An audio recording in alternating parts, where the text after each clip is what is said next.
जी अस्सलाम वालेकुम वरहमतुल्लाहि वबरकातुहू। नाज़रीन, आज हमारे साथ अताउल कादर साहब हैं जो लॉ फर्म के साथ काम करते हैं और वैसे भी सन जॉर्जिस अस्पताल जो जो यूके का बहुत बड़ा अस्पताल है उसमें जो काम करते हैं, उनसे थोड़ी सी ताज़ा तरीन इंफॉर्मेशन लेते हैं। बहुत सी खबरें चल रही हैं खौफ और हरास की जो अभी, तो उनके बारे में। जी अस्सलाम वालेकुम अब्दुल कादर साहब। जी वालेकुम सलाम। सर, मुझे आपसे एक तो हॉस्पिटल से आपका ताल्लुक है और माशाल्लाह आप मेडिकल के बारे में जो बेहतर आप जिस बेहतर सूरत हाल से आप वाकिफ हैं वो हम लोग नहीं। तो मेडिकल की क्या सूरत हाल है इधर, माशाल्लाह कैसे चलती है?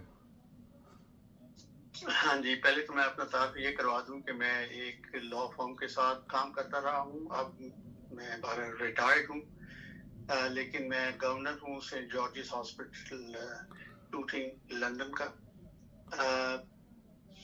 ये हमारी गवर्नर्स की काउंसिल है जो हॉस्पिटल को रन करती है, उसका सारा जो हिसाब किताब है उसका उसके ऊपर वो नजर रखती है। जी और जो भी मेडिकल इश्यूज हैं उन पे भी हम लोग नजर रखते हैं, तो हमारी मीटिंग्स वगैरह होती है। तो इसलिए मेडिकल के बारे में, मैं डॉक्टर तो नहीं हूँ लेकिन गवर्नर, तो हम्म। इससे काफी मुझे इंफॉर्मेशन होती है और मालूमात भी होती है। सही। तो जैसा कि आजकल अगर तो हम कोविड के बारे में देखें तो कोविड बहुत कम हो गया, बल्कि आजकल सिर्फ ये फ्लू या इन चीजों से ये ऐसे हालात पैदा हुए हैं, लेकिन कोविड नहीं है। कोविड बहुत कम हो चुका है। अच्छा, कुछ लोग खबरें दे रहे हैं कि जो कोविड के दौरान जो जो पैसे दिए किए थे लोगों को, क्लेम किए थे लोगों ने, वो वापस भी लेने का वो क्लेम कर रहे हैं। ये ऐसी कोई सूरत हाल है आपकी नज़र में? ऐसी सूरत हाल तो कोई नहीं है, लेकिन वो ये कर सकते हैं। तो उनके केस को असेस करके जो भी रेलिवेंट अथॉरिटी है वो देख सकती है और नहीं, डिसाइड कर सकती नहीं, जो हेल्प वगैरह देते रहे वो वापस भी ले सकते हैं। है। नहीं, अगर तो कोई ऐसी हेल्प वगैरह है जो कोविड से अलग है, यानी सोशली या कोई और दूसरे बेनिफिट्स वगैरह हैं, वो तो अगर आप हकदार हैं, आपका राइट है, तो आप वो सब दे देते हैं और दे रहे हैं। सही। और आप अप्लाई कर सकते हैं और उसी हिसाब से वो आपको देंगे। हाँ, वो तो किसी अनलीगल तौर पे लिए हों तो वो उससे वो तो वापस लेते ही लेते हैं अनलीगल तौर हाँ पे जी, कोई। वो तो इस डिपार्टमेंट है, ये उसका काम है, वो उनके साथ वैसा कर सकते हैं, लेकिन मैं एक जनरल इंफॉर्मेशन आपको दे रहा हूँ। सही, ठीक है, बहुत शुक्रिया। अच्छा, ये कोविड के दौरान अगर किसी अनलीगल तौर पे कोई गलत डॉक्यूमेंट शो करके वो लिए होंगे तो शायद उन्हें क्लेम करेंगे, बाकी हर बंदे को क्लेम नहीं करेंगे, बहरहाल। जी।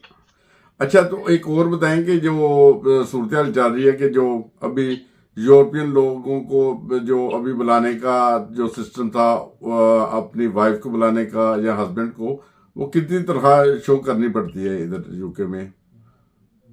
नहीं, अगर आप यूके में रह रहे हैं जी जी। और आपकी वाइफ या आपके हस्बैंड जो है वो पाकिस्तान में है, जी जी। यूरोप में नहीं, नहीं। पाकिस्तान में। हाँ, पाकिस्तान से बुलानी है, हाँ जी। हाँ, तो उसके लिए इस वक्त फिल वक्त तो 18,600 पाउंड सालाना तनख्वाह शो करनी पड़ती है।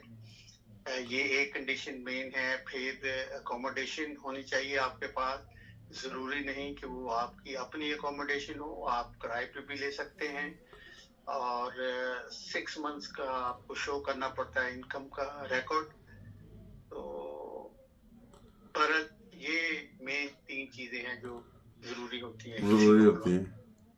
सही, बहुत बहुत अच्छी बात है। और दूसरा एक और सवाल था मेरे जहन में कि ये, अच्छा, वो जो कह रहे हैं कि अभी नया कानून आ रहा है या बन रहा है, लोगों को अफ्रीका भेज देंगे। जो कुछ लोग होते हैं वो आउट ऑफ कंट्री आना चाहते हैं इधर यूरोप में, तो वो उनके लिए क्या सूरत हाल है? वो कोई कानून बना है या बन रहा है या क्या सूरत हाल है उसकी? नहीं, बात यह है कि जो असाइलम सीकर्स हैं उनके लिए गवर्नमेंट ने एक प्लान बनाया था कि वो अफ्रीका में एक कंट्री है तो वहां भेजेंगे, लेकिन उसकी अपोजिशन बहुत है। कोर्ट्स की तरफ से भी ऐसे फैसले हुए हैं कि वो नहीं कर सकते, ना वो वहां भेज सकते हैं। और इधर पार्लियामेंट में भी उसके खिलाफ आवाज उठी है, तो इसलिए वो सिलसिला अभी तो डाउट में है। मतलब वो उसका फ्यूचर मुझे कमजोर लग रहा है, अभी ये अच्छा कुछ हुआ नहीं। अच्छा, हुआ भी नहीं और फ्यूचर भी कमजोर लग रहा है।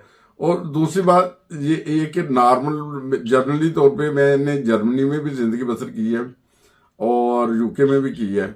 मुझे तो इधर का मेडिकल तकरीबन बहुत अच्छा लगा है। एम्बुलेंस को भी बुलाएं तो जर्मनी में ये होता है, उधर वो एक लफ्ज चलता है कि जब कोई कॉल करते हैं ना, उसे कहते हैं या आलस करा के हम भेज रहे हैं, ठीक है, वो आपके मरीज के लिए ना। मगर यूके में जो मेरा जाती तौर पे तजर्बा है, ये एम्बुलेंस भेजने का फौरी तौर पे कहते नहीं, कई दफा वो मुख्तलिफ लाइनों पे फोन जाता है और जब वो एम्बुलेंस भेजनी हो, वो मरीज की कंडीशन का पूछते जाते हैं और साथ साथ एम्बुलेंस वो चल पड़ती है अपने घर से ना, तकरीबन हॉस्पिटल से। और ऐसे बातों में बाहर बाहर की बेल बजती है और एम्बुलेंस आ जाती है। इस किस्म का जबरदस्त इंतजाम है कि मरीज बिजी भी रहते हैं, उन्हें पता भी चलता रहता है मरीज अभी किस हालत में, अभी किस हालत में, और एम्बुलेंस जब वो दरवाजे पे आती है फिर बंदे को पता चलता है। तो वाकई इस तरह के सिस्टम है ना इधर चलता। हाँ जी, वो इसमें क्या होता है कि वो साथ साथ वो असेसमेंट भी करते हैं कि मरीज की हालत कैसी है, मतलब कितने खतरे में वो है।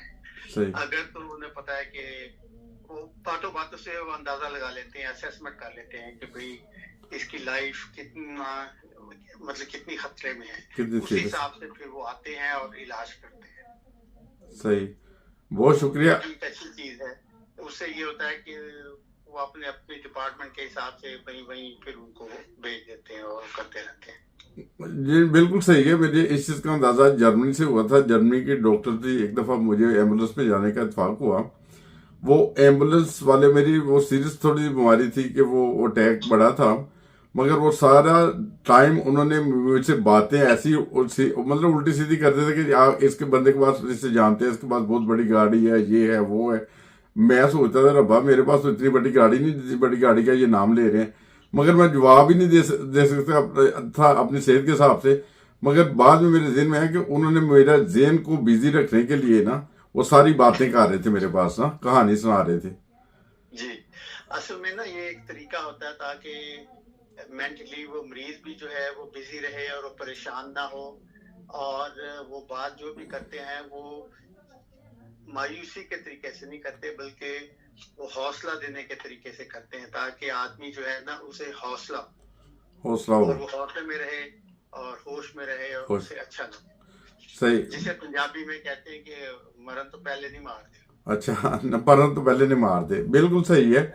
और एक और चीज अगर बता दें कि असाइलम सीकर का भी आपका माशाल्लाह एक फील्ड है, उसमें भी आप रहे हैं, वो उसमें क्या अभी सूरत हाल है असाइलम सीकर के लिए, क्या है जो मुस्लिम ममालिक से लोग आना जाते हैं?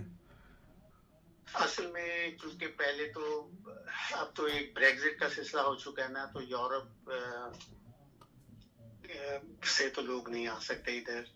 अच्छा, तो ये मतलब ये है कि वो जो आने का उनका तरीका था वो उन्होंने बंद कर दिया हुआ है। ठीक है। और बाकी जो असाइलम करके इधर आते हैं डायरेक्टली, जी जी, अगर तो वो यूरोप से होके आएंगे तो उन्हें मुश्किल होगी, क्योंकि वो कहते हैं कि जो सेफ कंट्री पहले आती है, फर्ज किया कोई पाकिस्तान से जर्मनी आ जाता है, जी जी, वहां से फिर यहाँ आ जाता है, जी, तो उसे कह सकते हैं कि जर्मनी सेफ कंट्री था, आपको चाहिए था कि आप वहां पे असाइलम क्लेम करते, आप यूके में क्यों आए हैं, और वो मोस्टली वो वापस जर्मनी भेज देते हैं। सही, ठीक है। अच्छा, ये बिल्कुल सही है। जर्मनी में पहले कभी ऐसा चलता था, अभी फिर वो मतलब सख्ती कर दी होगी। तो अभी कोई इस वक्त इस सूरत हाल में कोई जर्मनी से इधर मूव हो सकता है कि नहीं हो सकता?